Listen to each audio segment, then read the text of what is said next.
Hello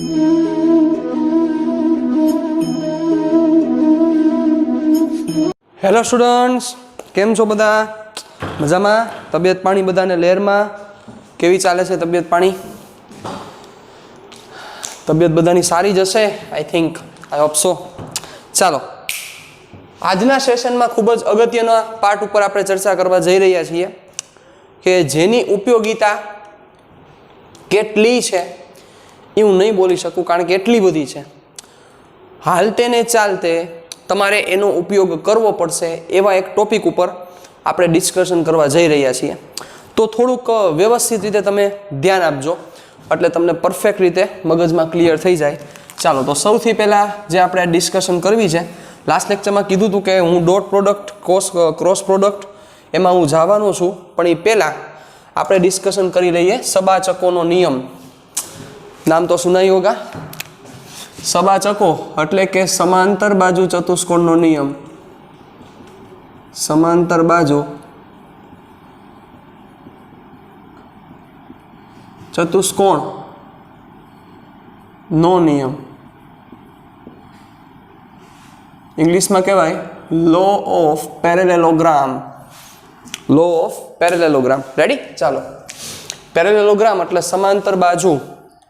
simple છે, કંઈ કરવાનું નથી. આપણી પાસે બે વેક્ટર રહેલા છે, બે વેક્ટર છે. એ વેક્ટરનો પરિણામી સદિશ મેળવવાનો છે. અત્યાર સુધી જે આપણે ડિસ્કશન કરી ગયા એ મેથડ હતી ત્રિકોણની રીત. યુઝિંગ ટ્રાયેંગલ મેથડ, ત્રિકોણની રીતથી તમે સરવાળા કર્યા, ત્રિકોણની રીતથી તમે બાદબાકી કરી. એવી જ ચર્ચા અહીંયા કરવાની છે, કાંઈ બીજો ફેર નથી. એવી જ ચર્ચા, સેમ ટુ સેમ ડિસ્કશન છે, પણ થોડોક જ નાનકડો એવો ફેરફાર છે. ચાલો ધ્યાન આપજો. ફેરફાર શું છે એના રિલેટેડ આપણે ચર્ચા કરીએ. તો કે બે વેક્ટર છે મારી પાસે. ચલો, વેક્ટર એ અને વેક્ટર બી. જુઓ, આવી રીતે બે વેક્ટર રહેલા છે, મતલબ કે બે સદિશો કે જે બંનેની પૂછ એક જ જગ્યાએ છે. ટૂંકમાં હું તમને એમ પણ કહી શકું કે આ બંને સદિશો આ બિંદુ ઉપર એપ્લાય થાય છે. આ બંને સદિશો આ બિંદુ ઉપર એપ્લાય થાય છે. આ બિંદુ કે જે બિંદુને હું ઓ વડે રિપ્રેઝન્ટ કરી દઉં છું. કેના વડે રિપ્રેઝન્ટ કરું છું? ઓ વડે. રિપ્રેઝન્ટ એટલે દર્શાવું છું. ઓકે, ચાલો જોજો. તો હવે આનો પરિણામી સદિશ શું થશે? પહેલા આપણે અકોર્ડિંગ ટુ રૂલ્સ આપણે વર્કિંગ કરી લઈએ, પછી આપણે ચર્ચા કરીએ. ચાલો ધ્યાન આપજો.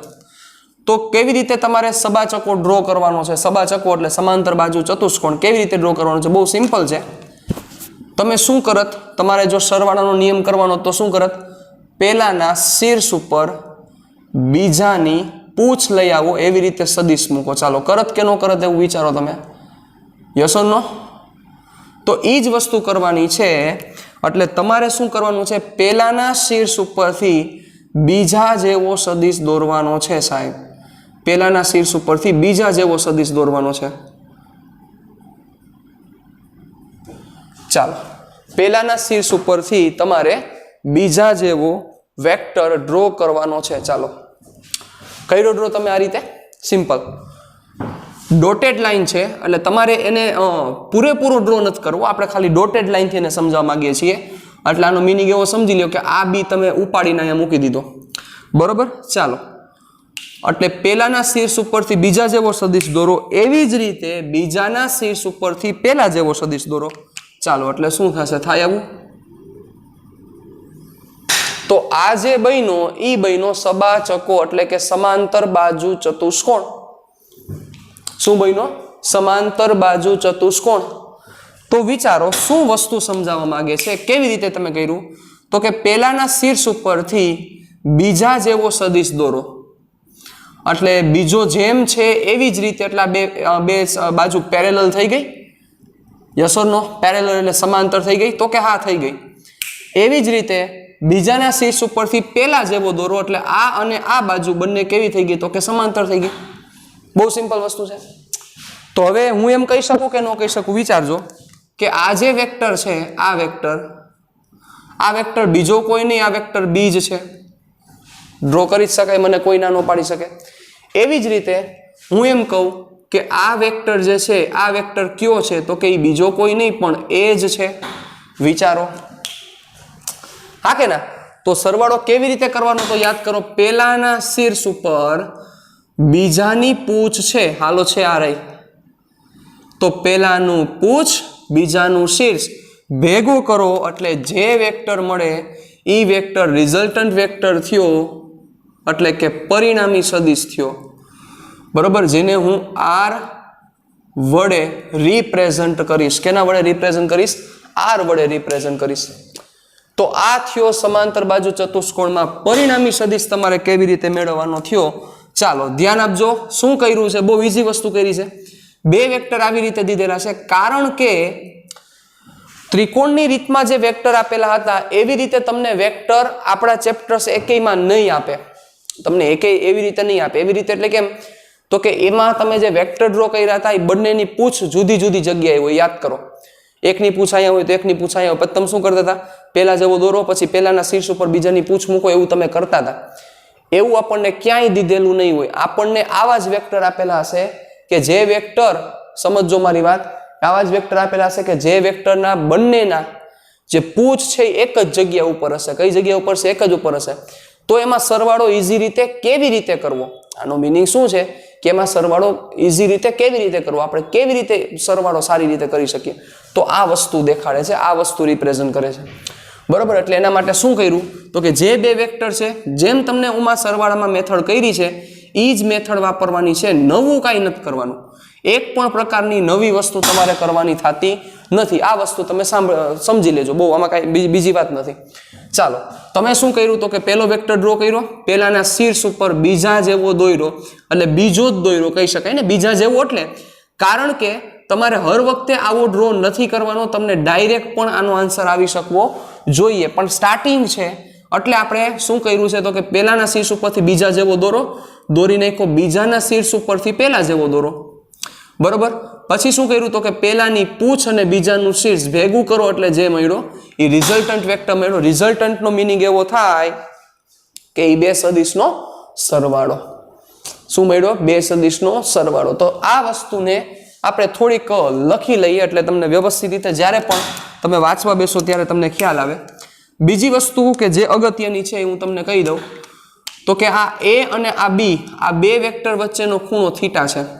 બ્લેક કલરનો એંગલ હું જે દર્શાવું છું એ થીટા વડે રિપ્રેઝન્ટ કરું છું. જોજો, આ થીટા. બરોબર, એટલે પહેલી વસ્તુ પહેલો જ પોઈન્ટ મારે લખવો પડશે. અહીંયા લખી દઉં છું, અહીં એ અને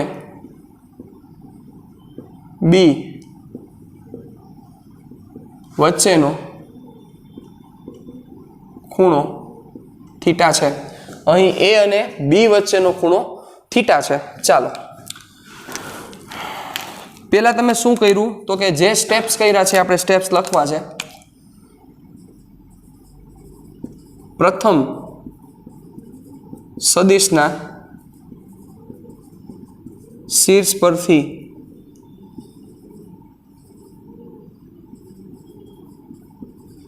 બીજા સદિશ જેવો સદિશ દોરો. પ્રથમ પોઈન્ટ. બીજો પોઈન્ટ, બીજા સદિશના શીર્ષ પરથી પ્રથમ સદિશ જેવો સદિશ દોરો. રેડી? ચાલો, તો સૌ પ્રથમ તમે કરો છો સદિશના સરવાળા, એટલે તમે સમ કરો છો સદિશના. બરોબર, તો સદિશના સરવાળા થયા કેવી રીતે જોવો તો જો તમને લાઈટ થાય તો મને આ પાડજો.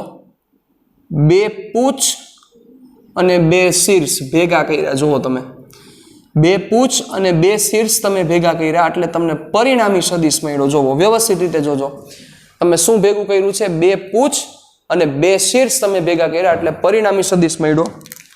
એટલે ખાસ વસ્તુ મગજમાં રાખજો કે પરિણામી સદિશ ક્યારે મળશે તો બે પૂછ અને બે શીર્ષ ને જોડતા મળતો સદિશ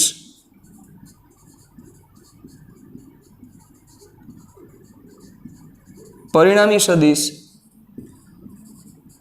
આર થાય, મળતો સદિશ પરિણામી સદિશ આર થાય. અને પરિણામી સદિશ એટલે તમને ખ્યાલ છે કે પરિણામી સદિશનો મિનિંગ શું થશે તો કે સરવાળો. You know very well. બરોબર. શું કરવું છે આપણે આમાંથી તો કે આપણે આમાંથી ઘણા બધા કામ કરવાના છે. ચાલો તો સૌથી પહેલા એક વસ્તુ હું કરું છું, ધ્યાન આપજો. મારે બે બીજા એંગલ હજી રિપ્રેઝન્ટ કરવાના થશે, ખૂબ જ ઇમ્પોર્ટન્ટ એંગલ છે. એક એંગલ છે આલ્ફા, આની તો બહુ મોટી અગત્યતા છે. ચાલો આ આલ્ફા, બરોબર.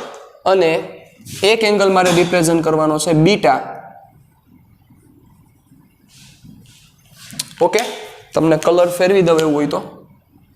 ચલો આ બીટા. બીટાની જરૂરિયાત ઓછી પડશે પણ આલ્ફા બહુ ઇમ્પોર્ટન્ટ છે આપણા માટે. આલ્ફા કોની સાથે બનાવેલો ખૂણો છે, કેવી રીતે ખૂણો છે એ પછી હું લખીશ જ્યારે આપણે એની જરૂરિયાત પડશે ત્યારે. ચાલો હવે થોડુંક તાકાતવાળી ડિસ્કશન્સ ઉપર આપણે જવાનું છે. આપણે આ આર ની કિંમત મેળવવી છે. We want to find out the value of this R. ચલો આ આર ની કિંમત મારે મેળવવાની છે. આ મારું કામ છે, બીજું મારું કાંઈ કામ નથી. બરોબર. તો એના માટે શું કરવું છે તો જુઓ, એના માટે હું શું કરું છું, અહીંથી આ વેક્ટરનું માથું બહાર કાઢું છું. હવે મને ભેગું થાય તો હા પાડજો, ભેગું થાય તો હા પાડજો. આ બી છે, આ જ એ છે, તો આને પણ હું થીટા અહીંયા દર્શાવી શકું, મને કોઈ ના ન પાડી શકે. જોવો જોઈએ વ્યવસ્થિત રીતે દર્શાવી શકાય કે ન દર્શાવી શકાય. જોજો વ્યવસ્થિત રીતે જોજો. Take your time, I have no problem. પણ પરફેક્ટ આવડવું જરૂરી છે. અને થીટા વડે દર્શાવી શકાય. ચાલો એમ નથી ખબર પડતી તો તમે આવી રીતે જુઓ. આ એફ બન્યો છે, જુઓ આમ એફ છે, જોયું? આ બે પેરેલલ લાઈન છે, પેરેલલ જ થાય કારણ કે સમાન સદિશો છે. આ પેરેલલ લાઈન થઈ તો આ જે ખૂણો થાય એ જ આ ખૂણો થાય, એટલે આને થીટા દર્શાવ્યો. ચાલો હવે સમજો. અહીંથી હું આના ઉપર લંબ દોરું છું, આ લંબ દોર્યો તો મગજ આખો તો આ વેક્ટર બી થયો, આ લંબ દોર્યો તો આ બી એ એવું કહી શકાય આ બી આની સાથે થીટાનો ખૂણો બનાવે છે. તો ભેગું થાય તો મને હા પાડજો. આ જે વેલ્યુ મળશે આ વેલ્યુ થાય બી કોસ થીટા. થોડુંક વિચારીને આન્સર આપજો, એમને કોઈ માથે ન ચડી જતા. જોજો કહી શકાય આ થાય બી કોસ થીટા કે ન થાય, જોવો જોઈએ વ્યવસ્થિત. વેક્ટર બી છે 90 નો એંગલ દેખાય છે, જુઓ. તો આ વસ્તુ તમને શીખવાડેલી છે, યાદ કરો વ્યવસ્થિત રીતે. આની ચર્ચા આપણે કરેલી છે કે વેક્ટર ઉપર તમે જ્યારે જેની સાથે ખૂણો બનાવો એના ઉપર લંબ દોરો એટલે પાસેનો થાય એ કોસ ઘટક થાય અને સામેનો થાય એ સાઇન ઘટક થાય. આવી ચર્ચા મેં તમને કરેલી છે. એટલે જ્યારે જરૂર પડશે ત્યારે એની હું પાછી ડિસ્કશન લઈશું. હવે હું પહેલા નામ દઈ દઉં કારણ કે નામ ઉપર ઘણી બધી ચર્ચા રહેલી છે. આ પી પોઈન્ટ, આ ક્યુ પોઈન્ટ, અને હું કહી દઉં છું એસ, નાને હું કહી દઉં છું ટી. રેડી? ચાલો તો જુઓ તમે, આપણે આર થી મતલબ છે અત્યારે, પહેલું કામ આર છે. તો સૌથી પહેલી વસ્તુ શું થશે? QS. What is the value of QS? QS ની વેલ્યુ ઘણી બધી થઈ શકે, પછી સમજાવીશ. પણ પહેલી વેલ્યુ આ થાય, બી નો સામેનો ભાગ છે, જુઓ. તો થીટાની સામેનો ભાગ સાઇન ઘટક થાય, વિચારો, યાદ કરો. એટલે QS is equal to sine. પહેલી વસ્તુ QS is equal to sine theta, sine theta, sorry કેવા sine theta? B sine theta, B sine theta. QS is equal to B sine theta. Okay, ચાલો બીજી વસ્તુ એ જોવો તમે. તમારે આર જોઈએ છે, આર. તો આ O Q અને S, O Q S આ ત્રિકોણ જોવો, O Q S ત્રિકોણ 90 નો એંગલ છે, વિચારો. અને એ ત્રિકોણ માટે કલ્પના કરો, હું તમને એક વસ્તુ તમે બચાવો, હવે થોડાક શીખતા થાજો. હું તમને એમ કહું કે ઘણી બધી વસ્તુ ડ્રો કરેલી હોય, એમાંથી એમ કહું તમે આ બાયફર્ગેટ કરો, આને ઉપાડો, એટલે બચ્ચાઓ તમને ઈ જ દેખાવું જોઈએ, આ આખું મગજમાં ઘાટું થઈ જવું જોઈએ હું જે બોલું છું, બાકીનું બધું વયું જવું જોઈએ, એટલે તમને પરફેક્ટ આખો આઈડિયા આવે સર શું સમજાવવા માંગે છે, બરોબર. એટલે હું એમ કહું કે OQS, તો આમાં ઉપરથી તમને એમ આમ આખું દેખાવું જોઈએ, એમ કલ્પના કહીએ ને, કલ્પના કેવી કલ્પના થવી જોઈએ, ઇમેજિનેશન. OQS આટલું જ દેખાય છે, આ બધું વયું ગયું વચ્ચેનું. તો જોવો એ કાટકોણ ત્રિકોણ થયો ને, એ કાટકોણ ત્રિકોણમાં જે R છે, R ઈ પરિણામી સદિશ થયો ને R ઈ કર્ણ થયો. વિચારી લ્યો શું થાય યાર, કર્ણ થાય. એટલે હું આવું લખી શકું, ધ્યાન આપજો બરોબર રીતે. ત્રિકોણ OQS માટે ચાલો OQ નો વર્ગ ઇઝ ઇક્વલ ટુ કર્ણનો વર્ગ બરાબર પાસેની બાજુના વર્ગના સરવાળા બરાબર થાય OS square plus SQ square. ચાલો OQ એટલે મોડ R, કારણ કે મૂલ્ય છે. નો square is equal to OS નો મતલબ શું છે?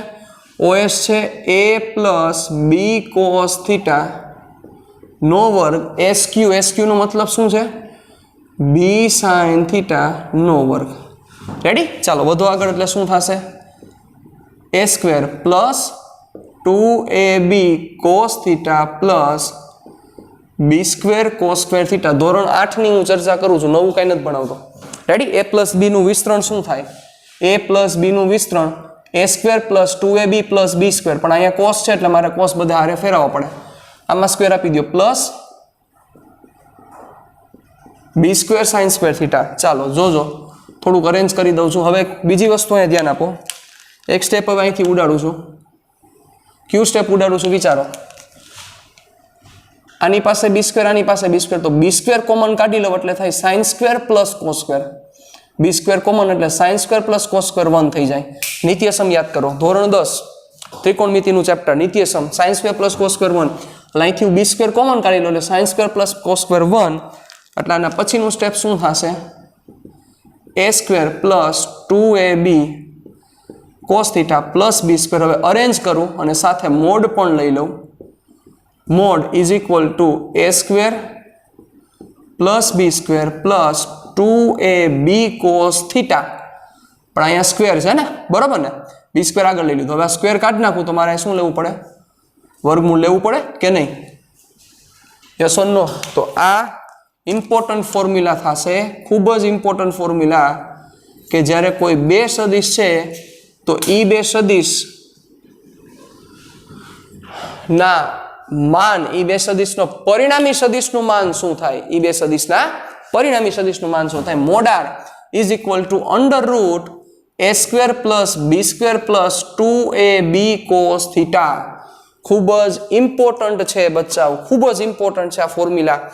ચોથા સેમેસ્ટરમાં ફોર્મ્યુલા આવશે, આ જ ફોર્મ્યુલાને ત્યાં તમે કહેશો કે આ જ ફોર્મ્યુલા એપ્લાય થાય સર, આના સિવાય કોઈ ફોર્મ્યુલા એપ્લાય નહીં થાય, એટલું ઇમ્પોર્ટન્ટ ફોર્મ્યુલા છે.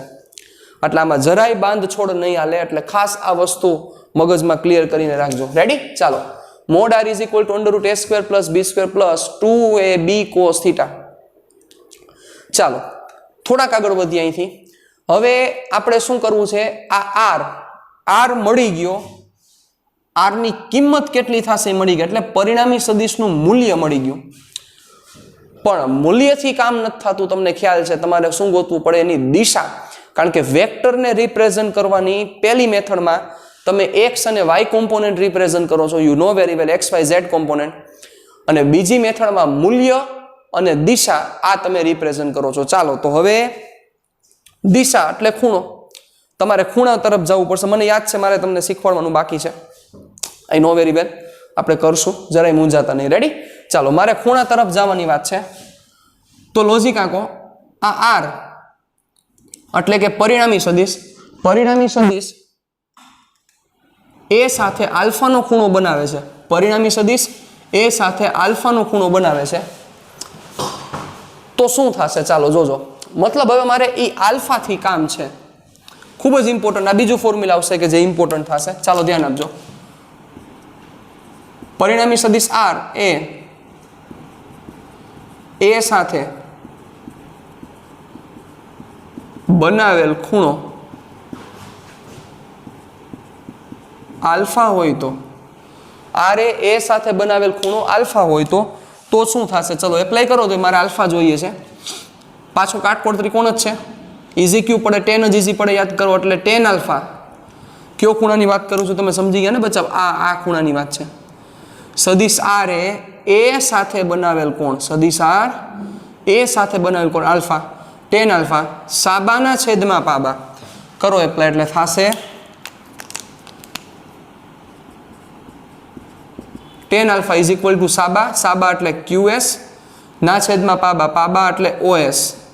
ચાલો QS ની વેલ્યુ એટલે શું થશે? B sin theta sin theta ના છેદમાં OS એટલે A plus B cos theta. This is ten alpha. Therefore alpha બે બાજુ ટેન ઇનવર્સ કન્સિડર કરો એટલે tan inverse B sin theta upon A plus B cos theta. તો આ બીજું અગત્યનું formula alpha is equal two tan inverse B sin theta upon A plus B cos theta. Perfect meaning સમજાવવા જરૂરી છે કે આ ફોર્મ્યુલા શું રિપ્રેઝન્ટ કરે છે, આ ફોર્મ્યુલા તમને શું સમજાવવા માંગે છે. એ તમને સમજાય તો કામ થાય, બાકી કામ ન થાય સાહેબ. કેવી રીતે? જેમ કે આ જે મોડ આર છે, આ મોડ આરમાં તમને થીટાનો મતલબ ખબર હોવી જોઈએ. હું ફરીથી અહીં લખીશ. આ થીટાનો મતલબ A અને B વચ્ચેનો કોણ છે, A અને B વચ્ચેનો ખૂણો. ફરીથી લખ્યું મેં બરોબર, કારણ કે ખૂબ જ ઇમ્પોર્ટન્ટ છે. આ આલ્ફાનો મતલબ સમજાવજો. આલ્ફાનો મતલબ શું છે તો કે આર અને એ વચ્ચેનો ખૂણો.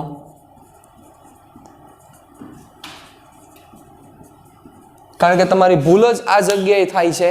તમે આલ્ફા ક્યારે વાપરવો, આ ફોર્મ્યુલા ક્યારે વાપરવું, પણ એ ફોર્મ્યુલા જો તમને યાદ હોય તમારે ત્યારે મેમરાઇઝ કરવું પડે કે સર મારે આ જગ્યાની જરૂરિયાત પડી છે, ત્યારે તમારે એ ફોર્મ્યુલા એપ્લાય કરવાનું થાય. એ તમને ત્યારે લાઇટ થાય, એમનેમ લાઇટ નહીં થાય. બરોબર. ચાલો બીજી કે જે મોટાભાગના સ્ટુડન્ટ હલવાય છે એ હવે હું તમને કહું કે અહીંયા સર આ તો સમજાઈ ગયું. ચલો alpha is equal two tan inverse આવું આવશે. તો અહીંયા બી લેવાનો કે એ લેવાનો મુદ્દો એ જગ્યાએ હલવાઈ જાય. કારણ કે તમે સમજો આ એ અને બી તો એક પ્રકારનો એ અને બી છે એ શું છે, એક પ્રકારના મેં ખાલી વેક્ટર લીધેલા છે. હવે ત્યાં વેગના સદિશોય હોઈ શકે, પ્રવેગના સદિશોય હોઈ શકે, બળના સદિશોય હોઈ શકે, સ્થાનાંતરના સદિશય હોઈ શકે. એવું જરૂરી નથી. એટલે ત્યારે એ અને બી જ લે એવું જરૂરી નથી. જેમ કે અહીંયા V1 અને V2 લઈ લીધું હોય તો શું થાય? કારણ કે વેક્ટરનો મિનિંગ સદિશ એટલે સદિશનો મિનિંગ એ કોઈ પણ માટે એપ્લાય થાય કે જે સદિશ રાશિ હોય. તમે જે આ ચર્ચા કરો છો ત્યારે ax અને ay એટલે xi કરેટ પ્લસ ayj કરેટ, તો એ કોઈ પણ વેક્ટર માટે એપ્લાય થાય. હવે વેક્ટર વેગનો હોય તોય ભલે, એ વેક્ટર પ્રવેગનો હોય તોય ભલે, એ વેક્ટર બળનો હોય તોય ભલે, કોઈ પણનો વેક્ટર હોય, વેક્ટર હોવો જોઈએ. તો અત્યારે તમે ભણો છો એ વેક્ટરના ગુણધર્મો ભણો છો. એટલે ખાસ આ વસ્તુ તમારે ધ્યાનમાં રાખવી પડશે કે સાહેબ શું કરવું. ચાલો તો અત્યારે તો એ અને બી છે તો આમ ખબર પડી જાય, ડ્રો કર્યું હોય અહીંથી ખબર પડી જાય. પણ એને યાદ રાખવાની એક ટેકનિક છે. જોજો, સદિશ જેની સાથે ખૂણો બનાવે, સદિશ એટલે કયો સદિશ તો કે પરિણામી સદિશ. પરિણામી સદિશ જેની સાથે ખૂણો બનાવે એ એકલો હોય. જોઈ લ્યો થોડુંક તમે, એટલે તમને પરફેક્ટ આઈડિયા આવી જશે આખો. સદિશ જેની સાથે ખૂણો બનાવી એકલો હોય. જેમ કે જોવો, ધ્યાન આપો, આ સદિશે એ સાથે ખૂણો બનાવ્યો તો સૂત્રમાં ઈ જ એકલો છે. જોવો, બાકી તમારે આ ફોર્મ્યુલા યાદ રાખવું એમ પણ ઈઝી પડે. ટેન એટલે એવું તમે યાદ રાખીએ કે સાઈનના છેદમાં કોસ, એટલે અહીંયા સાઈન અને કોસ, અહીંયા સરવાળો, એ યાદ રાખવું જ પડે. આ ફોર્મેટ યાદ રાખવું પડે. પણ જેની સાથે ખૂણો બનાવે એ એકલો થાય એટલે આ એ, એના સિવાયનો કનેક્ટેડ હોય. સપોઝ આની જગ્યાએ આવું થાત, બરોબર, એ આપણે ખાલી હું તમને સમજાવવા માંગે. P અને Q નો પરિણામી સદિશ R છે, બરોબર, અને આ R Q સાથે આલ્ફાનો કોણ બનાવે. તો હવે આ આલ્ફાની તમે કિંમત ગોતવા જાઓ તો ટેન ઇનવર્સ, હવે તમને જો એ બી નીકળી ગયા તો તમને લાઇટ થવી જોઈએ કે ફોર્મેટ ક્યુ થશે. તો કે પહેલા ફોર્મેટ લખ નાખો, sine theta upon plus cos theta. ચાલો હવે આ જગ્યા પૂરવાની બાકી છે. તો અહીંયા શું આવશે? સદિશ આલ્ફા કોની સાથે બનાવ્યો? તો કે જોવો ક્યુ સાથે. જેની સાથે ખૂણો બનાવે ઈ એકલો એટલે ક્યુ એકલો, એના સિવાયનો સાથે એટલે અહીંયા શું આવી જાય? પી, અને અહીંયા આવી જાય પી. પૂરું થઈ ગયું. ગોખવાનું છે નહીં, પણ કેટલીક વસ્તુ યાદ એવી રીતે રાખવું કે જેથી ઇઝીલી તમને રિમેમ્બર થાય, ઇઝીલી યાદ રહી જાય. સદિશ જેની સાથે ખૂણો બનાવે ઈ એકલો, આમ મગજમાં રાખો એટલે કોઈ દી પ્રશ્ન ન થાય. રેડી? ડન? ચાલો, આ તમારી જાણકારી માટે છે. બરોબર. આને કોસાઇન રૂલ કહેવાય. કેવો રૂલ કહેવાય? Cosine rule. એટલે કોસનો નિયમ. તમે આ કોસના નિયમની ચર્ચા કરી. બરોબર. આ રૂલને કહેવાય કોસાઇન રૂલ. બે વેક્ટર માટે કોસાઇન રૂલ.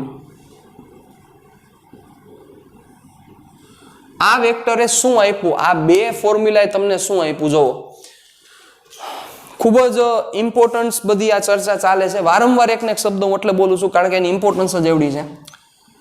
કોસાઇન રૂલ આ વેક્ટરે તમને આપ્યું શું? જોવો, તમને રિલેશન આપ્યો એક સદિશ, બીજો સદિશ, એના વચ્ચેનો ખૂણો અને પરિણામી સદિશ.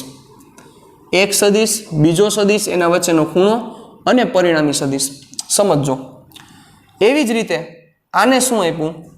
તો કે પરિણામી સદિશે બનાવેલા ખૂણો એટલે પરિણામી સદિશની દિશા કોની સાથે? કોના રિલેશન સાથે? એક સદિશ, બીજો સદિશ અને એ બે વચ્ચેનો ખૂણો. બી અને એ બે વચ્ચેનો ખૂણો અને પરિણામી સદિશે બનાવેલો ખૂણો. જેમ તમે અચળ પ્રવેગી ગતિના સમીકરણમાં v બરાબર v0 પ્લસ at જેમ તમે પરફેક્ટ રીતે યાદ છે, તમે એને યુઝ કરો છો, એવી રીતે આ સમીકરણો તમને એવા યાદ હોવા જોઈએ. બરોબર. ચાલો હવે હું તમને આની પ્રેક્ટિકલ ઇમ્પોર્ટન્સ આખી સમજાવું એટલે તમને બધી વસ્તુ ક્લિયર થાય. ચાલો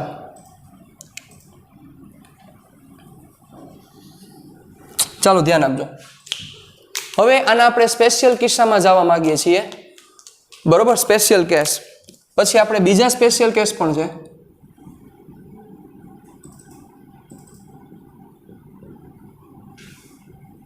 ચાલો સ્પેશિયલ કેસીસ. હું એમ કહું કે કોઈ એક બિંદુ પાસે, તમે સમજો, બહુ સમજ જેવી વાત છે. કેસ નંબર 1,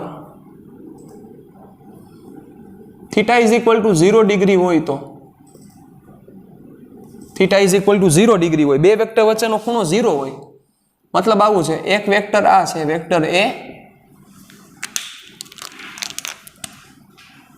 જેની વેલ્યુ 5 છે, અને એ જ દિશામાં વેક્ટર બી છે. ચાલો, તો હવે આના પરિણામી સદિશની કિંમત કેટલી થાય? તો જોતા તમને ખબર પડી જાય આનો પરિણામી સદિશ આવવો જોઈએ. આનો પરિણામી સદિશ શું આવવો જોઈએ? a પ્લસ બી. યસોનો ખાલી a પ્લસ બી. પરિણામી સદિશનું માન બોલું છું, મૂલ્ય બોલું છું. આ 5 એકમ ને 3 એકમ, તો આનો નેટ, આની વેલ્યુ કેટલી આવી જોઈએ? 8 એકમ આવી જોઈએ કે ન આવી જોઈએ? આનો પરિણામી સદિશ આવવો શું જોઈએ? આવવો શું જોઈએ? અહીંયા લખું છું કે મોડ r ની કિંમત આવી જોઈએ a પ્લસ બી. થાય? ચાલો એ પ્રૂવ કરી દઉં તમને.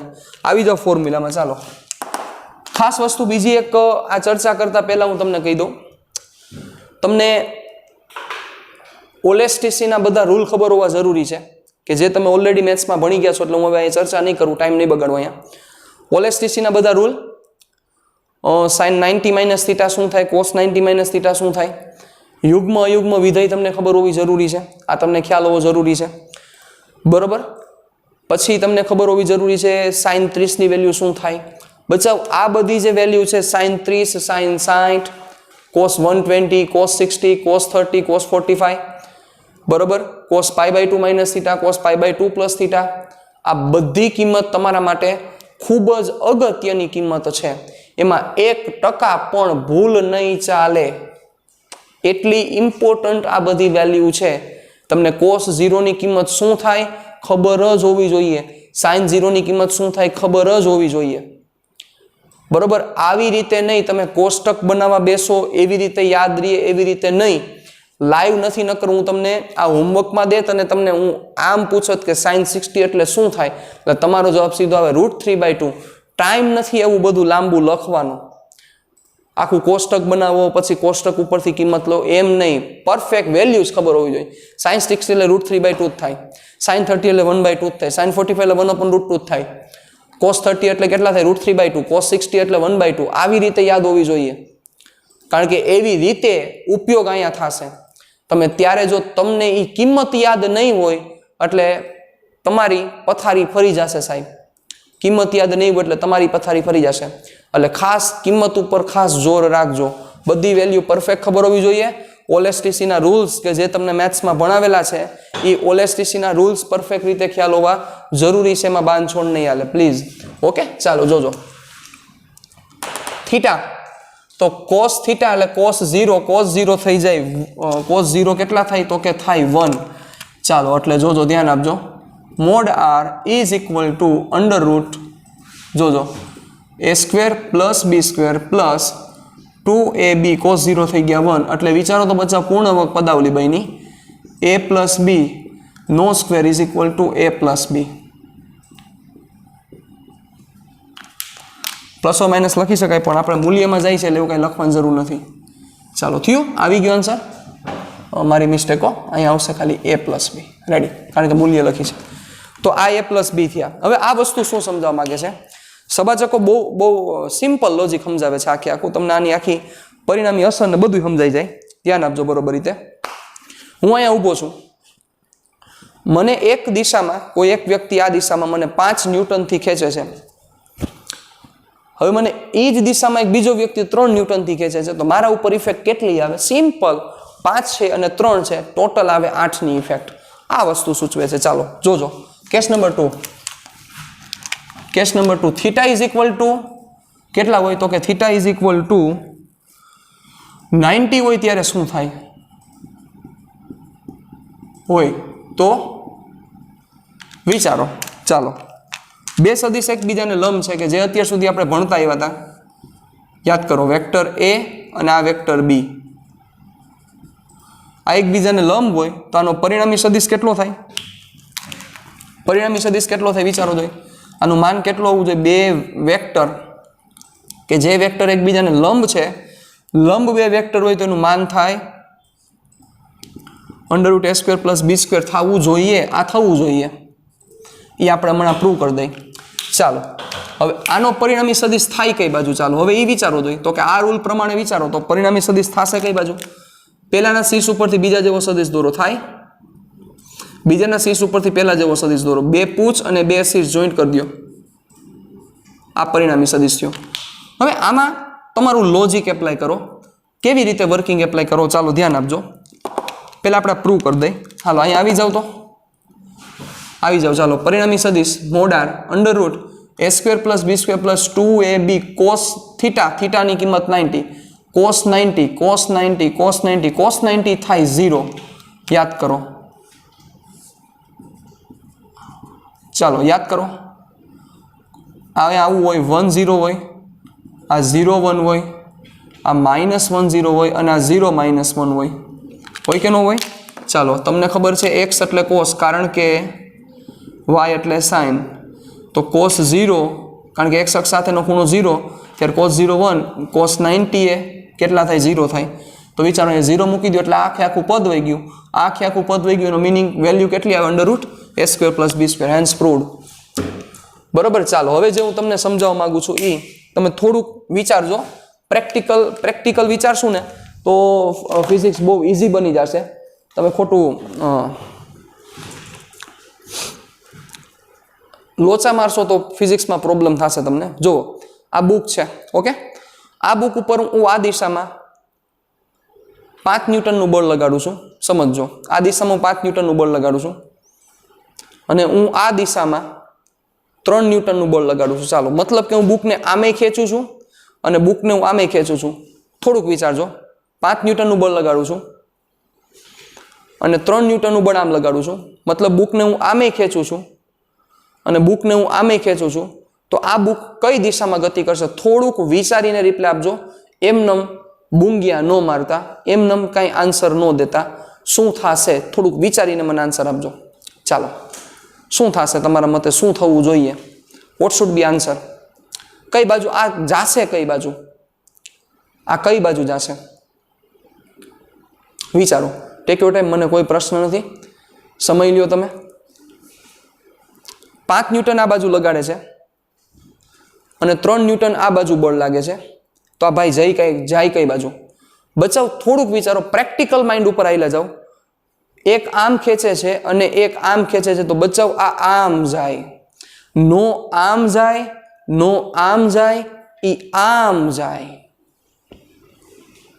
કઈ બાજુ જાય? ઈ આ દિશામાં જાય. જે શું સૂચવે છે? એક વેક્ટર આમ હતો, બીજો વેક્ટર આમ હતો, તો આ બંનેની પરિણામી અસર એટલે આ રિઝલ્ટન્ટ, ઈ તો ફાઇન કરી છે આપણે. એક વેક્ટર આમ, એક વેક્ટર આમ, એની પરિણામી અસર કઈ થઈ? તો કે આ. એ બંનેની પરિણામી અસર કઈ થઈ? તો કે આ. સિમ્પલ. કે જો આ બાજુ જ લાગતું હોત તો આમ જાત, આ બાજુ જ લાગતું હોત તો આમ જાત, પણ આમેય લાગે છે અને આમેય લાગે છે, તો એ આમ ગતિ કરે સાહેબ. તો આ વસ્તુ પરિણામી સૂચવે છે. આ શું સૂચવે છે? પરિણામી સૂચવે છે. બીજી એક સમજવા જેવી વાત એ છે, તમને મસ્ત રીતે સમજાય એટલે હું તમને અહીંયા ઉદાહરણ લઈને સમજાવું એટલે સાવ ક્લિયર થઈ જાય તમને. ચાલો ધ્યાન આપજો. સપોઝ આ એ છે, એનું માન હું લઈ લઉં છું 4 એકમ અને બીનું માન લઉં છું 3 એકમ. એટલે મસ્ત તમને વસ્તુ સમજાશે. ચાલો ક્યાં લખું ભાઈ? Mod A is equal to 4 અને mod B is equal to 3.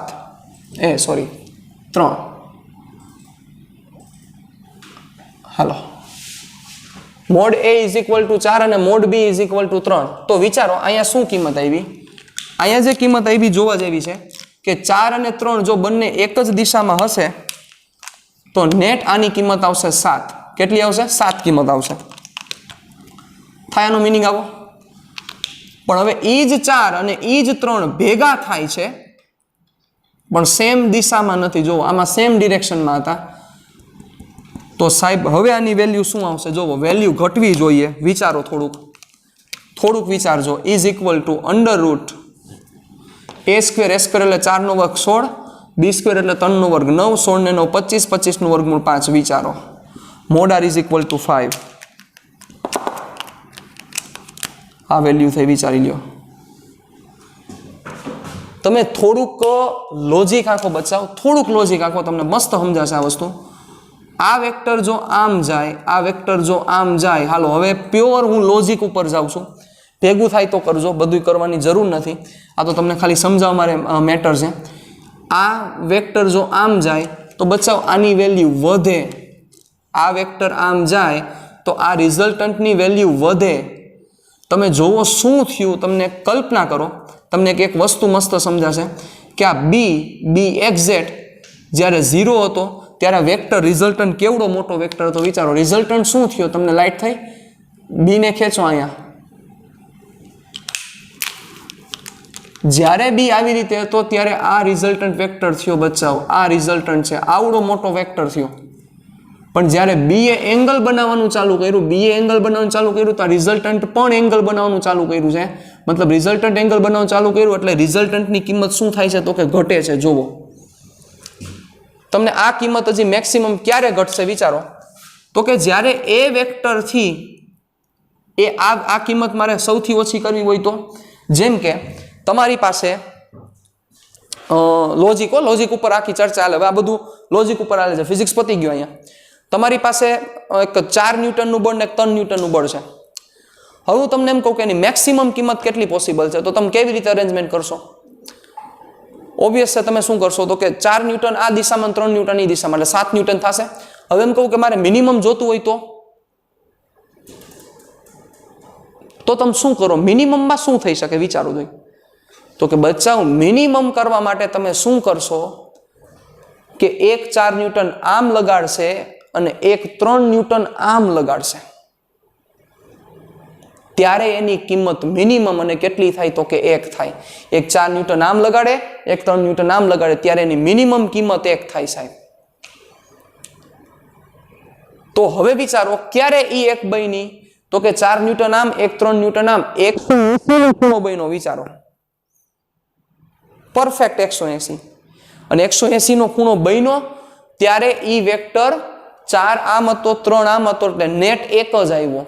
તો ઈ વસ્તુ અહીંયા પ્રૂવ થઈ શકે. ચાલો જોજો, ધ્યાન આપજો, તમને પ્રૂવ કરી દઉં. ઈ જ વસ્તુ થાય. ચાલો કેસ નંબર 3, પછી આપણે હજી ઘણા કેસની ચર્ચા કરવી છે. ત્રીજો કેસ, ચાલો ધ્યાન આપજો. થીટા ઇઝ ઇક્વલ ટુ 180 હોય ત્યારે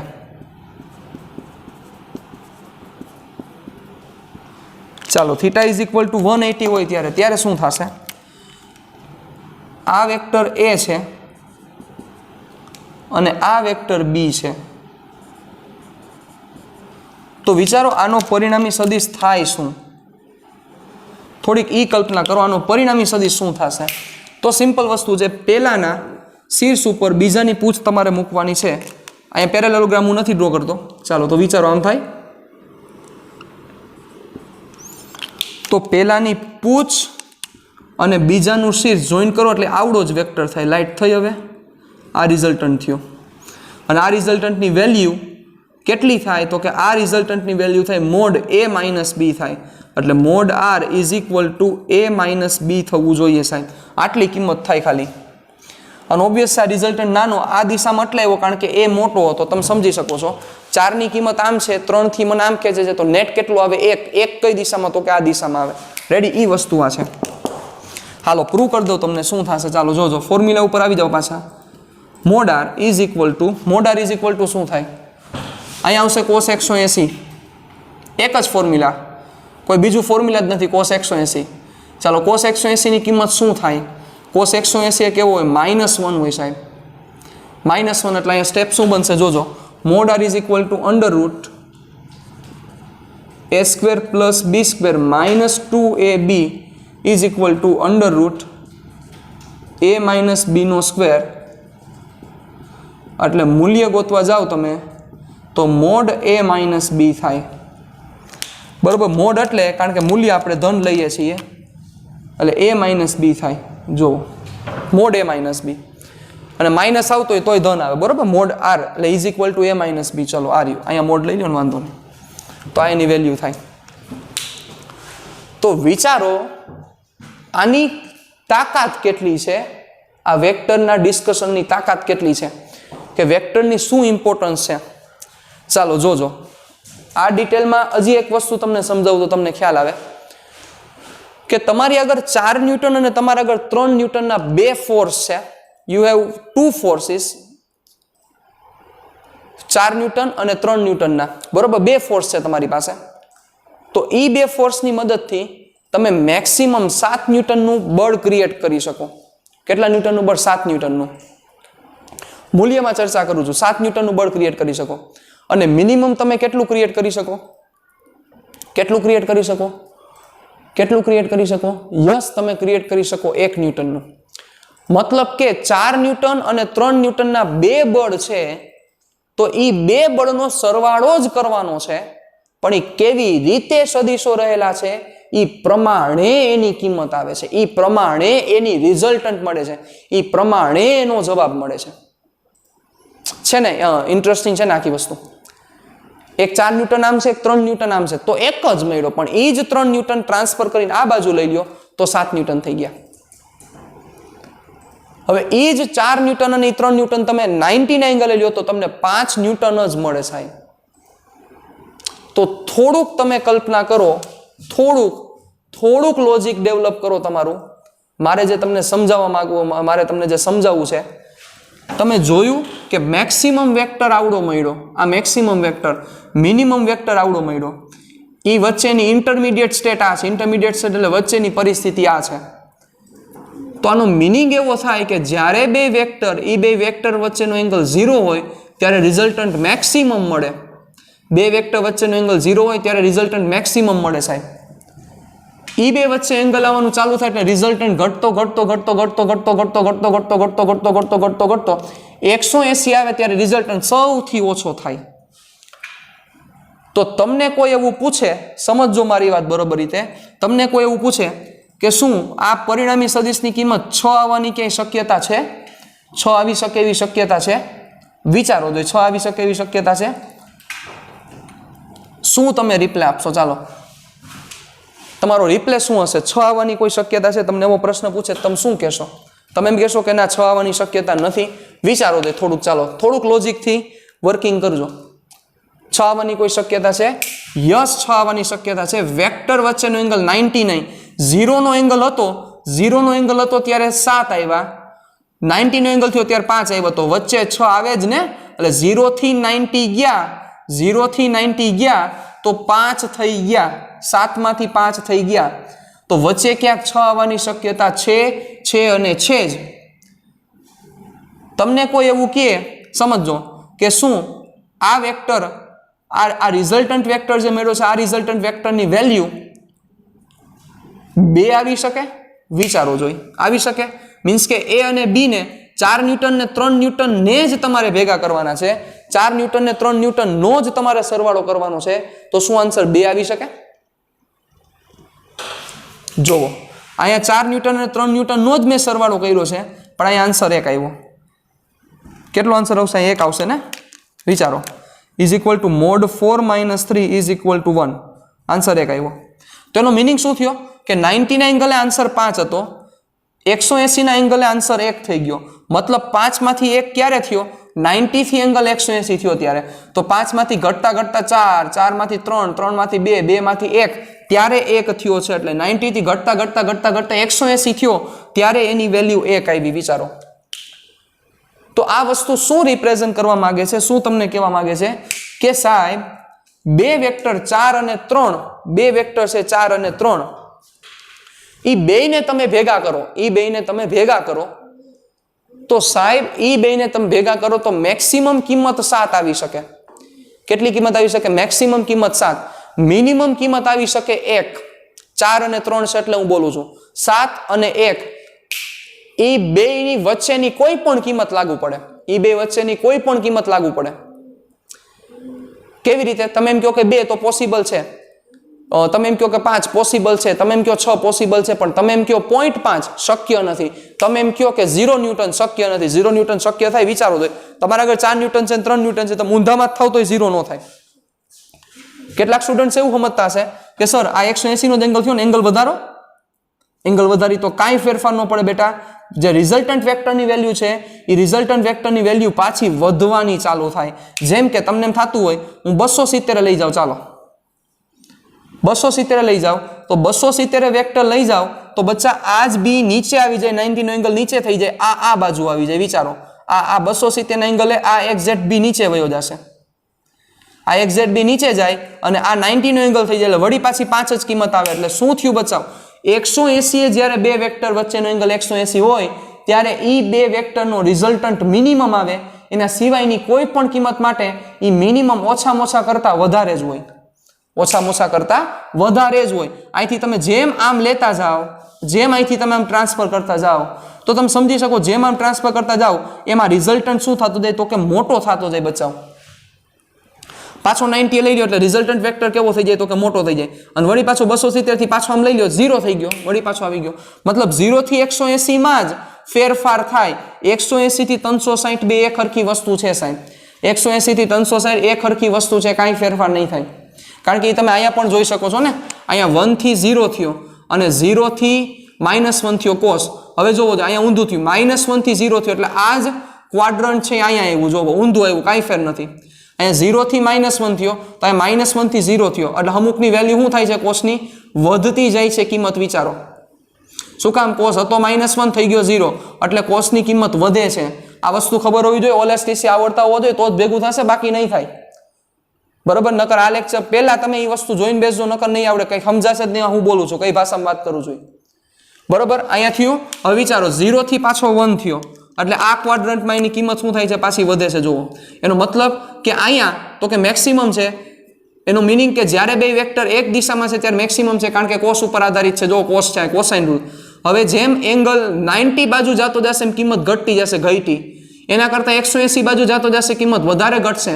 180 થશે ત્યારે કિંમત મેક્સિમમ શું? સૌથી વધારે પ્રમાણમાં ઘટશે, એટલે કે સૌથી ઓછી કિંમત આવશે. ઘટ્યું. હવે શું થાય તો કે અહીંથી વળી પાછા તમે ઊંધા હાલો એટલે કે 180 થી વધારે એંગલ કરતા જાઓ તો હવે કિંમત વધે છે. જો એટલે કિંમત પાછી વધશે. 270 કેટલી કિંમત હશે? જેટલી 0 હશે એટલી જ 200, કારણ કે -1 થી 0 થઈ ગયો. હવે 0 થી 270 થી આગળ વધો, વળી પાછી કોસની કિંમત શું થાય છે તો કે વધે છે. એટલે 0 થી 180 દરમિયાન ઘટશે, 180 થી 360 દરમિયાન પાછો શું થવાનો છે? વધવાનો છે. કોમન સેન્સની વાત છે. તો સાહેબ આ વસ્તુ ખૂબ ઇમ્પોર્ટન્ટ છે, ખૂબ લોજિક છે, ખૂબ જમાવટવાળા ટોપિક છે. તમને એમાં પૂરા ઇન્વોલ્વમેન્ટ હોવા જોઈએ તો જ વસ્તુ સમજાય, બાકી ન સમજાય. તમારે આને પરફેક્ટ રીતે કેચઅપ કરવું પડે, પરફેક્ટ રીતે મગજમાં નાખવું પડે. રેડી? ચાલો હજી એક વસ્તુ મારે તમને સમજાવી છે આમાં કે જે સ્પેશિયલ કેસીસ જ છે પણ એ સ્પેશિયલ કેસીસમાં અગત્યનો સ્પેશિયલ કેસ છે, જોજો.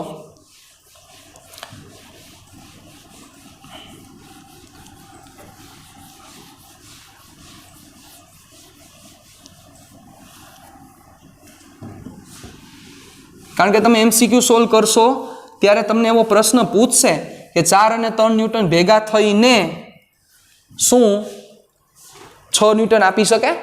સાહેબ એક તમે જોયું ફિઝિક્સની શું તાકાત છે યાર, કે બે જ વેક્ટર ભેગા મળીને કેટલી બધી કિંમત આપી શકે. તમે માગો એ કિંમત મળે પણ એ રેન્જમાં.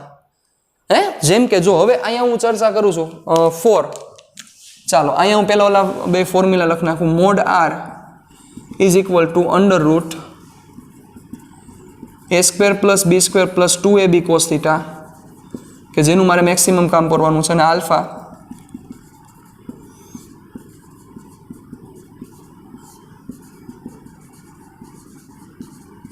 ચાલો આ બે ફોર્મ્યુલાનું મેક્સિમમ કામ પડવાનું છે મારે. હવે નો જે ટોપિક આવે છે, હવેના જે સ્પેશિયલ કેસ આવે છે, આ સ્પેશિયલ કેસ હાલતા ને ચાલતા ઉપયોગ થશે. આ તો હજી ઉપયોગ થાય કે ઓછા પ્રમાણમાં ઉપયોગ થાય, પણ હવે જે હું લખું છું એ બહુ ઉપયોગ થશે. ઓકે, કેસ નંબર 4 શું છે? Case number 4 a is equal two b, mode a is equal two mode b is equal two f હોય તો ચાલો, એટલે કે બે વેક્ટર બંને વેક્ટરની કિંમત સરખી છે, બરોબર, અને આપણે એની કિંમત લઈ લઈએ 5 લઈ લઈએ. ચાલો, mode a is equal two mode b is equal two f is equal two 5. Okay, 5 એકમ લઈએ છીએ. હવે એમાં પહેલો કેસ, ચોથામાં પહેલો કેસ એવો છે કે જ્યારે એ બે વચ્ચેનો angle theta is equal two 0 degree હોય તો શું થાય? મતલબ કે 5 એકમના સદીશો બંને 0 ના એંગલ હશે તો શું થશે? ચાલો હવે તમને તો સમજાઈ જ જવું જોઈએ. હવે નો સમજાય એવું બને નહીં, નકર હું વંડી ઠેકીને અહીંથી ભાગી જઈશ. આ વેક્ટર a, આ જેવડો વેક્ટર છે એવડો જ વેક્ટર પાછો b છે, એની જ માથે હું પાછો b ડ્રો કરી દઉં એટલે આ b થઈ ગયો. ચાલો, તો આનું પરિણામી સદિશ શું થાય વિચારો જોઈએ. હા, પહેલાના શીશ ઉપર બીજાની પૂછ મારે મૂકવી પડશે, એટલે b અહીંથી ઉપાડીને હું ટ્રાન્સફર કરી દઉં. થઈ ગયો b. હાલો આ b. તો રિઝલ્ટન્ટ વેક્ટર કેવડો થયો? હું ઓવરરાઇટ ન થાય એટલે અહીંથી નીચેથી ડ્રો કરું છું. આવડો રિઝલ્ટન્ટ વેક્ટર થયો. અને આ રિઝલ્ટન્ટ વેક્ટરની વેલ્યુ શું થઈ? r mode r is equal two mode a plus mode b. Ready? એટલે કેટલા થશે? a પ્લસ b એટલે 2f, 10 એકમ. 2f માં ઇન્ટરેસ્ટ છે આપણને, 10 એકમમાં ઇન્ટરેસ્ટ નથી. આ તો 10 એકમ તમને સમજાય એના માટે ચર્ચા કરીએ છીએ. ચાલો ધ્યાન આપજો. હવે b theta is equal two 60 degree હોય તો તમે જોજો, ગુણક ઉપર ધ્યાન આપજો એટલે તમને સમજાશે. મતલબ આ a અને આ જ b આવી રીતે છે, આ a અને આ જ b, બે સેમ જ વેક્ટર, કાંઈ ચેન્જીસ નહીં, બરાબર. બે વચ્ચેનો એંગલ કેટલાનો લેવાનો છે? તમારે 60 ડિગ્રીનો એંગલ લેવાનો છે. ચાલો, આ 60 ડિગ્રી. તો આનો રિઝલ્ટન્ટ ફાઇન્ડ કરો. કેમ થાય? સબાચકો ડ્રો કરો એટલે સમજાઈ જાય તમને. દોયરો પહેલાના શીર્ષ ઉપરથી બીજા જેવો સદિશ ને બીજાના શીર્ષ ઉપરથી પહેલા જેવો સદિશ. રિઝલ્ટન્ટ જોવો, રિઝલ્ટન્ટ આટલો થયો જોવો. હવે આ રિઝલ્ટન્ટ ને આ રિઝલ્ટન્ટમાં કાંઈ તમને ફેર નથી દેખાતો. હું તમને જે સમજાવવા માંગતો તો એ જોવો. 60 નો એંગલ થયો ત્યારે શું થશે? ખાસ બહુ જ ઇમ્પોર્ટન્ટ છે બચાવ. આ વેલ્યુ એટલી બધી વાર આવશે અને તમને MCQsમાં પણ એટલી બધી વાર ઉપયોગી થશે, એટલે ધ્યાન રાખજો. ચલો, cos 60 શું થશે? એપ્લાય કરો અહીંયા. cos 60 શું થાય? આ એંગલ કેટલાનો છે? 60. cos 60 1/2 એટલે શું થશે? Under route a² plus b². a એટલે f છે એટલે f² plus f² plus 2f² cos 60 એટલે 1/2. 2 કેન્સલ એટલે f² 3f² એટલે રૂટ 3f મોડ r. ચાલો, mod r is equal to root 3f. Mod r is equal to root 3f. ચાલો, એક વસ્તુ તમને પૂછું, એક મસ્ત પ્રશ્ન પૂછવો છે મારે તમને, જોઈએ તમારું લોજિક કેવું છે. ચાલો,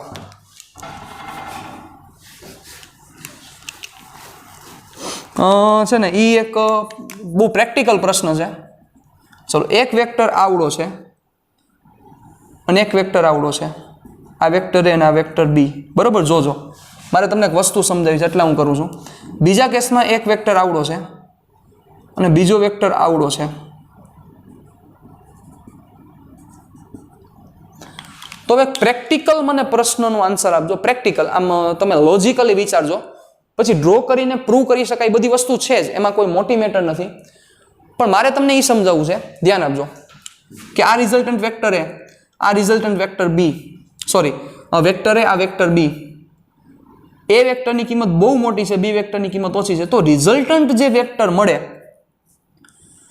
એટલે કે જે પરિણામી સદિશ મળે, પરિણામી સદિશ કોની તરફ જોવા મળે, એ પરિણામી સદિશની વૃત્તિ કોની તરફ હોય, ચાલો એ થોડુંક મને વિચારીને રિપ્લાય આપવો જોઈએ, થોડુંક વિચારીને રિપ્લાય આપવો જોઈએ. એ પરિણામી સદિશ કોની તરફ જોવા મળે, એની વૃત્તિ કઈ બાજુ હોય. આ કોના જેવી વાત છે કે એક સમિતિમાં બે વ્યક્તિ છે, એક વ્યક્તિ ₹1,00,000 દે છે અને બીજો વ્યક્તિ ₹100 દે છે. તો કોના ઈ બેનું રિઝલ્ટન્ટ હોય તો કોના બાજુ વ્યક્તિઓ નમે. એકચ્યુઅલમાં એવું હોવું જોઈએ કે બધા જેટલા રૂપિયા દે કાંઈ ફેર ન પડવો જોઈએ, પણ થાય છે કે એવું વિચારવું જોઈએ કોની બાજુ નમે, લાખ બાજુ નમે. કારણ કે લાખ કઈ રીતે થાય, શું કામ એને પૈસા વધારી દીધા છે. તો બચાવ એવી જ વસ્તુ અહીંયા છે. તમે થોડીક કલ્પના કરો, થોડુંક તમારું લોજિક આંકો. એ વેક્ટર મોટો છે, બી વેક્ટર નાનો છે, તો બચાવ એ વેક્ટર મોટો છે, બી વેક્ટર નાનો છે, તો રિઝલ્ટન્ટ વેક્ટરની જે વેલ્યુ આવે, રિઝલ્ટન્ટ વેક્ટર કોની બાજુ નમેલો હોય, એ રિઝલ્ટન્ટ વેક્ટર એની બાજુ નમેલો હોય. ચાલો પ્રૂવ કરી દઉં તમને, અહીંથી દોરો સબાચકો. જોવો તમને ખબર પડે છે આ ખૂણો મોટો છે ને આ ખૂણો નાનો છે. જોવો એ બાજુ નમેલો હોય, કારણ કે એની વેલ્યુ વધારે છે, બીની વેલ્યુ ઓછી છે. આ કેસમાં જોવો કોની બાજુ નમેલો મળશે, તો કે બી બાજુ નમેલો મળે સાહેબ.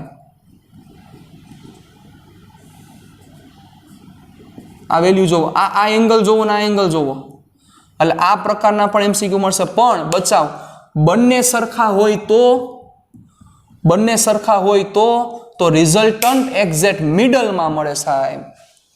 રિઝલ્ટન્ટ એકદમ મિડલમાં મળે. તો બંને સરખા હોય ત્યારે શું થાય, બંને સરખા હોય ત્યારે શું થાય, બંને સરખા હોય તો આ જે આલ્ફા મળ્યો સાહેબ, આ આલ્ફા એટલે કે રિઝલ્ટન્ટ વેક્ટરે બનાવેલો ખૂણો, આ આલ્ફાની કિંમત થાય 30 ડિગ્રી થાય સાહેબ.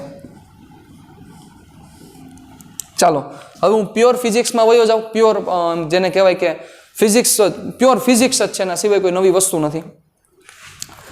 તો પ્યોર ફિઝિક્સની દ્રષ્ટિએ સાંભળજો મારી વાત. પ્યોર ફિઝિક્સના બેઝ ઉપર જો ચર્ચા કરું, બેઝ ઉપર, તો મોટા વેક્ટરને નાનો વેક્ટર ડાયવર્ટ કરે, ડાયવર્ટ એટલે મોટા વેક્ટરની અગેન્સ્ટમાં નાનો વેક્ટર જાય તો કિંમતમાં ઘટાડો થાય, પણ એ કિંમત એટલી વધારે ન ઘટે. તમે જોવો આ મોટો વેક્ટર છે, આ નાનો વેક્ટર છે. આ મોટો વેક્ટર, નાના વેક્ટર, જો આ જ નાનો વેક્ટર 0નો એંગલ બનાવતો તો વેલ્યુ બહુ મોટી થાત, પણ નાનો વેક્ટર એથી થોડોક આમ ગયો તો રિઝલ્ટન્ટ ઘટ્યો, પણ એટલો ન ઘટે. મીન્સ કે નાના વેક્ટર છે એ મોટા વેક્ટરને અસરને ચકમો દઈ શકે, પણ એટલો બધો ન દઈ શકે. આ જો એક્ઝેક્ટ ઓપોઝિટ પણ થઈ જાય તોય ફેર પડત, પણ એટલો બધો ખાસ ફેર પડત નહીં. આ વસ્તુ બહુ સમજવા જેવી વાત છે. પણ બે ઇક્વલ હોય તો, ઇક્વલ હોય તો આ વેક્ટર રિઝલ્ટન્ટને ડાયવર્ટ ઇક્વલી કરી શકે સાહેબ. અને જ્યારે એક્ઝેક્ટ ઓપોઝિટમાં જાય તો વેલ્યુ શું આવે, 0 આવે ને. હમણાં આપણે પ્રૂવ કરી, ચાલો ધ્યાન આપજો. કારણ કે બે ઇક્વલ વેક્ટર હોય ને ઓપોઝિટમાં હાલતા હોય, આપણે નો કઈ લોહા લોહે કો કાટતા એનો મિનિંગ શું થયો, ઊંધું થાય તો એકબીજાની પથારી શું કરી નાખે, તો કે ફેરવી નાખે છે ને. આ વસ્તુ થશે. ચાલો ધ્યાન આપજો.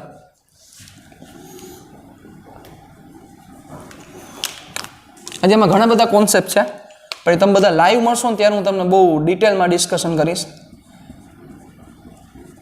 લાઈફ સાથે આની બહુ મોટી ઇમ્પોર્ટન્સ છે, બહુ કનેક્શન છે, બહુ મોટું કનેક્શન છે. ચાલો જોજો. એંગલ 90 નો થાય. ચાલો આ જ બે વેક્ટર વચ્ચેનો એંગલ 90 નો થાય તો શું થાય, વેક્ટર એ અને વેક્ટર બી એંગલ 90 નો, તો શું થાય જોજો, ધ્યાન આપજો, તમને યાદ આવી રીતે હોવું જોઈએ 60 નો એંગલ હોય અને બંને વેક્ટરની વેલ્યુ સેમ હોય તો એનો પરિણામી સદિશ √3 ગણો થાય. 60 નો એંગલ હોય અને બંને વેક્ટરની વેલ્યુ સેમ હોય તો એનો પરિણામી સદિશનું મૂલ્ય √3 ગણું થાય. અને રિઝલ્ટન્ટ કઈ બાજુ જાય તો કે એક્ઝેક્ટ મિડલમાંથી જાય 30 ના એંગલે. ચાલો અહીંયા રિઝલ્ટન્ટ કેમ જશે, બેની વેલ્યુ સેમ છે,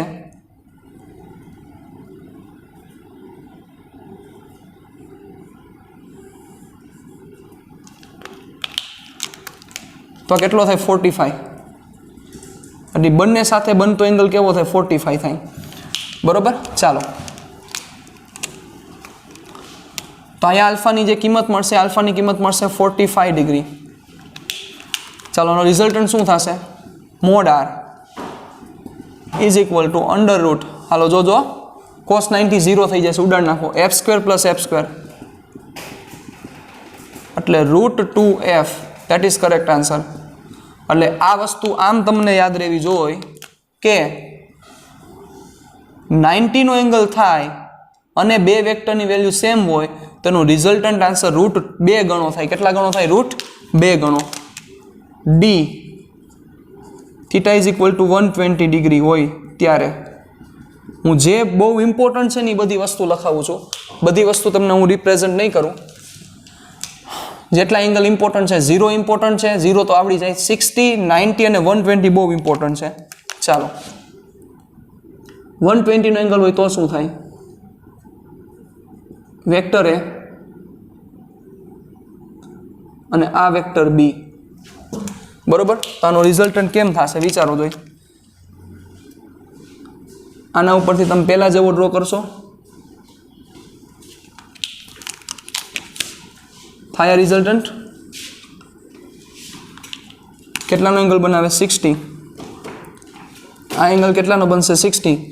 આ 60 મગજ આંકજો, આ વેલ્યુ અને આ વેલ્યુ સેમ જ આવે, આ સમબાજુ ત્રિકોણ બનશે. જોજો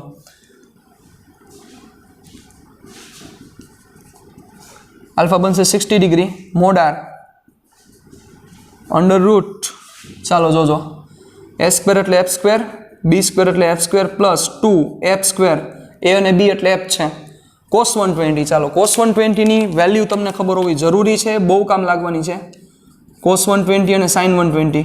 cos 120 ની વેલ્યુ થાય કેટલી થાય તો કે આને આમ લખી શકાય, cos 90 પ્લસ 30, 90 પ્લસ 30 ક્યાં ગયું, આપણે ડ્રો કર્યું તો વયું ગયું, 90 પ્લસ 30. ચાલો all S T C represent કરો જોઈએ, અહીંયા ઓલ એસ ટી અને અહીંયા સી, 90 પ્લસ 30. ચાલો 90 પ્લસ આ 90 પ્લસ સાઇન ધન એના સિવાય બધા ઋણ, તો પેલા 90 પ્લસ એટલે બદલે સાઇન 30 થઈ ગયા, થાય 90 પ્લસ એટલે વિધેય ચેન્જ થાય, કોસમાંથી સાઇન થયું. ચાલો 90 પ્લસ ચરણ બીજું, બીજા ચરણમાં સાઇન ધન હોય પણ તમારે અહીંયા કોને તમે રિપ્લેસ કર્યો છે, કોસને, તો કોસ ત્યાં કેવો હશે ઋણ, એટલે માઇનસ સાઇન 30.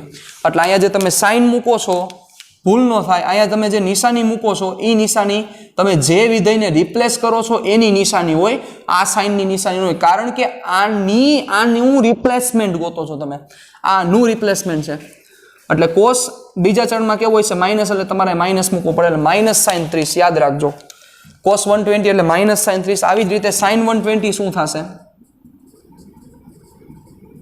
sin 120 થાય sin 90 માઇનસ 30, સોરી 90 માઇનસ નહીં 90 પ્લસ 30 sin 90 અને એવું પ્લસ આ સમજાવવું જોઈએ બીજું ચરણ, બીજા ચરણમાં સાઇન ધન એટલે સાઇનમાંથી કોસ થશે એટલે cos 30, પણ સાઇનની રિપ્લેસમેન્ટ કરો છો એટલે સાઇન કેવો હોય તો કે ધન, એટલે અહીંયા ધન. તો યાદ હોવું જોઈએ cos 120 એટલે માઇનસ સાઇન 30 અને cos sin 120 એટલે પ્લસ cos 30. ચાલો જોજો શું થશે, માઇનસ સાઇન 30 એટલે માઇનસ સાઇન 30 એટલે 1/2 minus 1/2 cancel out is equal to under route f² minus f², sorry plus f² minus f², જો પ્લસ માઇનસ માઇનસ એટલે એક કટ થયો એટલે નેટ આન્સર આવ્યો f. ધ્યાન રાખજો સાહેબ, જોજો અહીંયા કાંઈ નો તો ગુણક 1 છે, અહીંયા ગુણક √2 છે. ચાલો હવે છેલ્લો આ ઉડાડી નાખું છું, 180 નો ખૂણો હોય તો શું થાય, ધ્યાન આપજો, બધા સ્પેશિયલ કેસ બહુ ઇમ્પોર્ટન્ટ છે. 180 નો ખૂણો હોય તો શું થશે?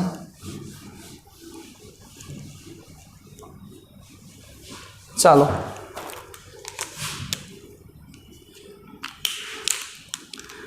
Theta theta is equal two 180 degree હોય તો theta is equal two 180 degree હોય તો શું થશે? ચાલો ધ્યાન આપજો. Theta is equal two 180 degree, cos 180 કેટલા થશે? -1. ચાલો જોજો, 180 હોય તો તમે સમજી શકો છો કે આન્સર 0 આવવો જોઈએ. આવે જ ને સાહેબ, નલ વેક્ટર. આ એ જેવડો એ છે એવડો જ બી, બટ એક્ઝેક્ટ ઓપોઝિટ.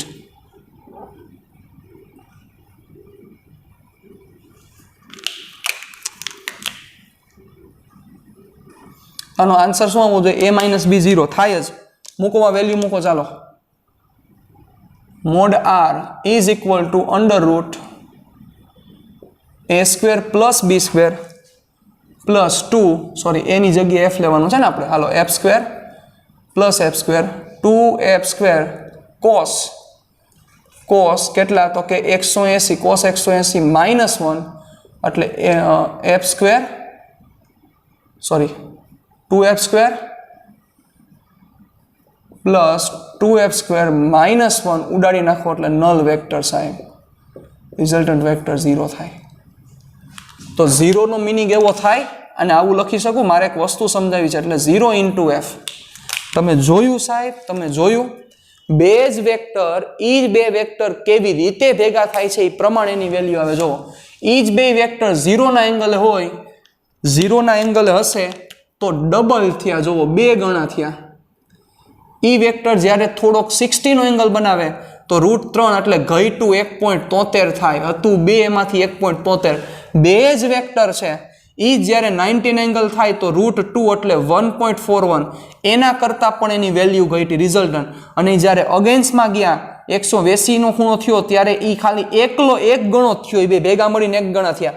પણ 180 થયા ત્યારે એની રિઝલ્ટ કેટલી આવી ગઈ? તો કે 0 આવી ગયું. સાહેબ આવું જ કાંઈક લાઈફમાં છે યાર, આવું જ કંઈક લાઈફમાં છે.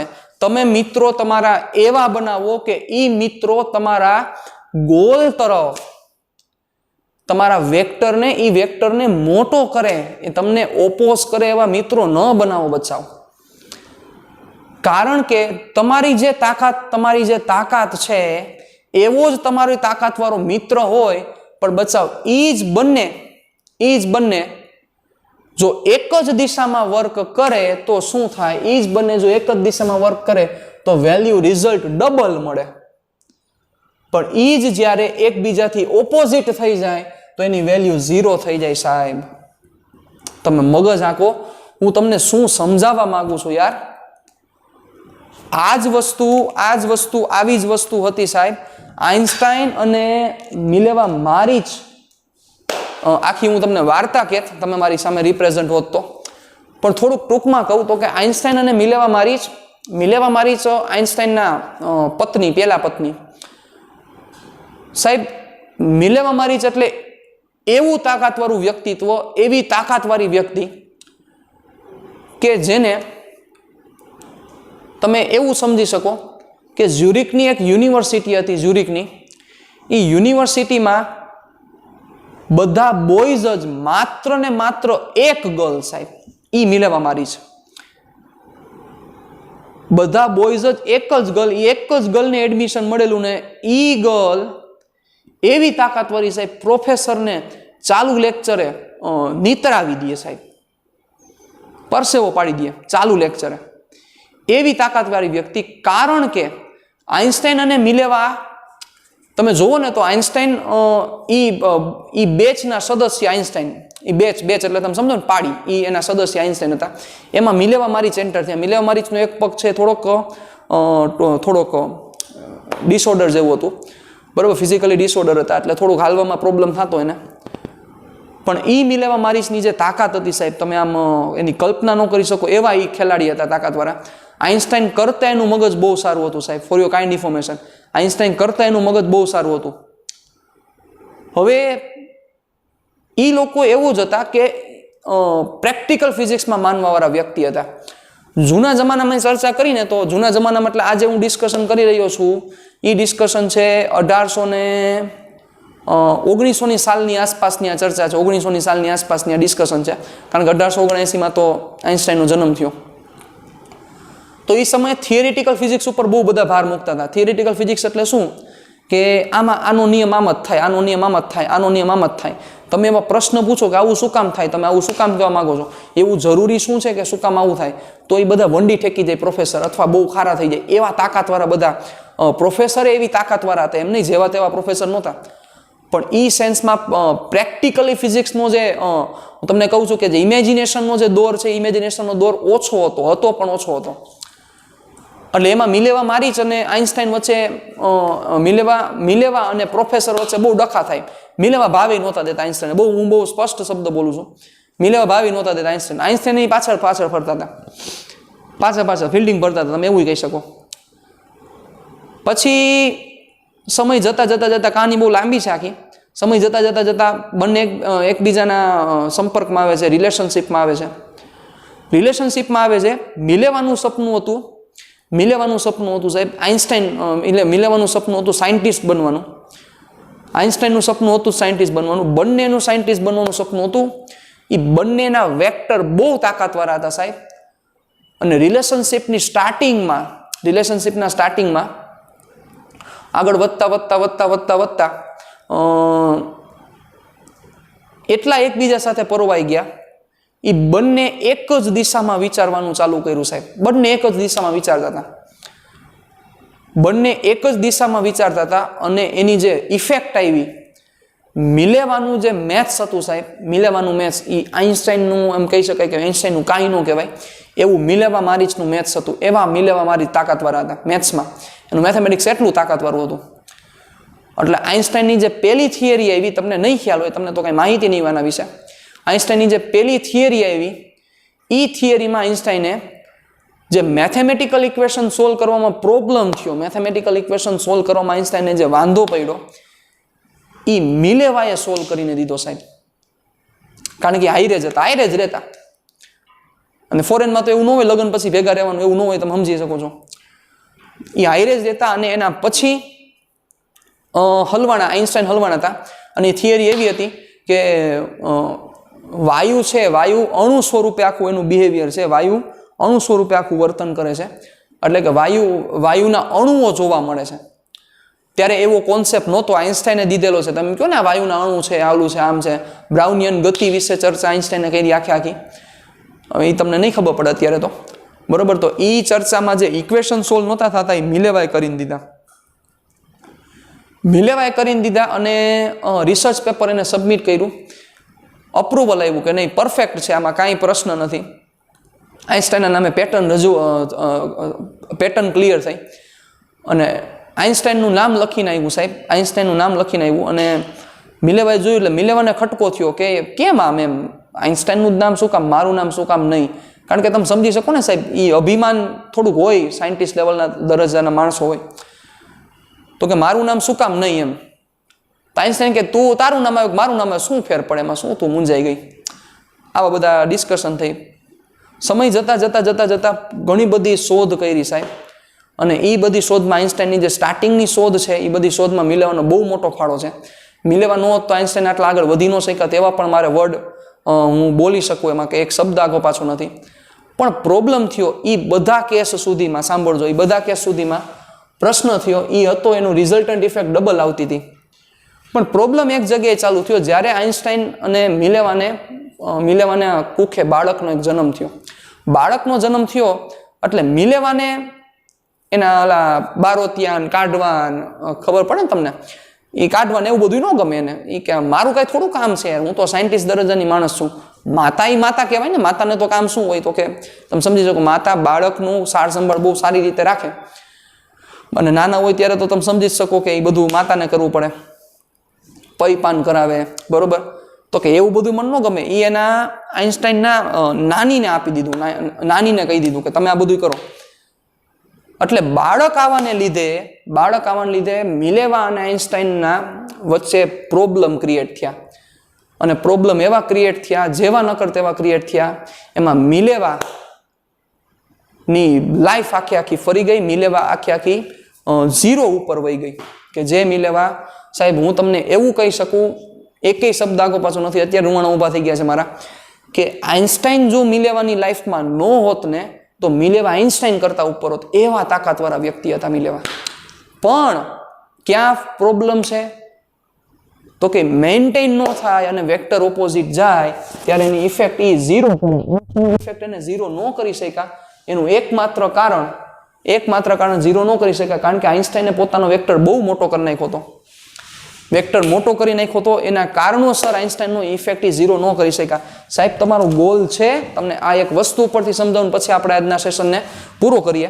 તમારો ગોલ છે કે તમારે ડોક્ટર બનવું છે. સાહેબ તમે સમજો તમારી લાઈફમાં શું થાય છે, હું તમને સમજાવવા માંગુ. તમારી લાઈફમાં આવી વસ્તુ બને છે કે બધી દિશાના વેક્ટર છે, તમારે બધા કામ કરવા છે, બધી દિશાના વેક્ટર છે. આ બધા વેક્ટરનો પરિણામી સદિશ લ્યો ને એટલે એનો આન્સર 0 આવે છે.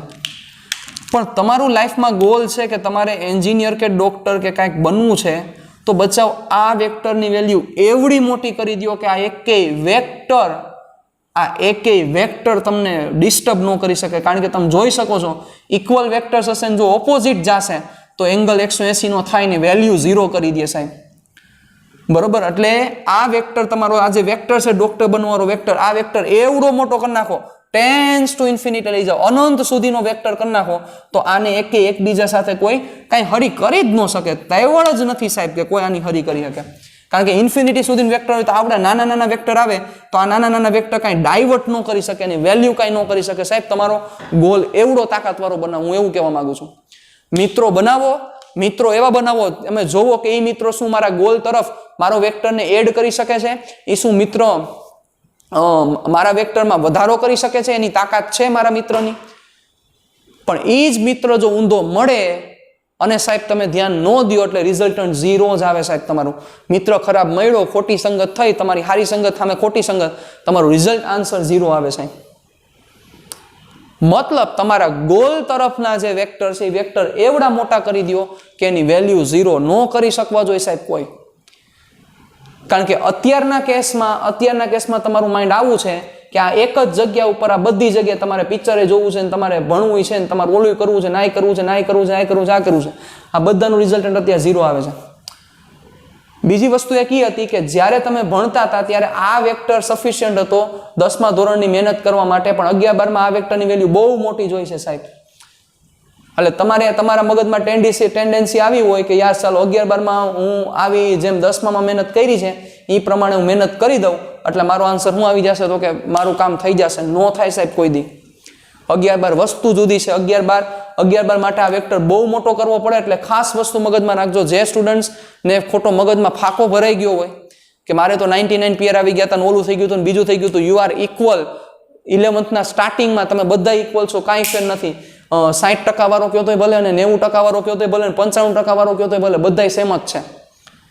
હવે એ જ વસ્તુ છે કે કોણ કેટલા વેક્ટર એના એક ડિરેક્શનમાં કરે છે એના પ્રમાણે. સાહેબ ફિઝિક્સ છે યાર, લાઈફ ફિઝિક્સ ઉપર હાલે છે યાર. તમને પ્રૂવ કરી દો, તમને હાલતા ચાલતા પ્રૂવ કરી દો. આ તો તમે સામે પ્રેઝન્ટ નથી એટલા બધા થોડાક પ્રોબ્લેમ થાય, બાકી તમને પ્રૂવ કરી દો હાલતા ચાલતા બધે ફિઝિક્સ છે.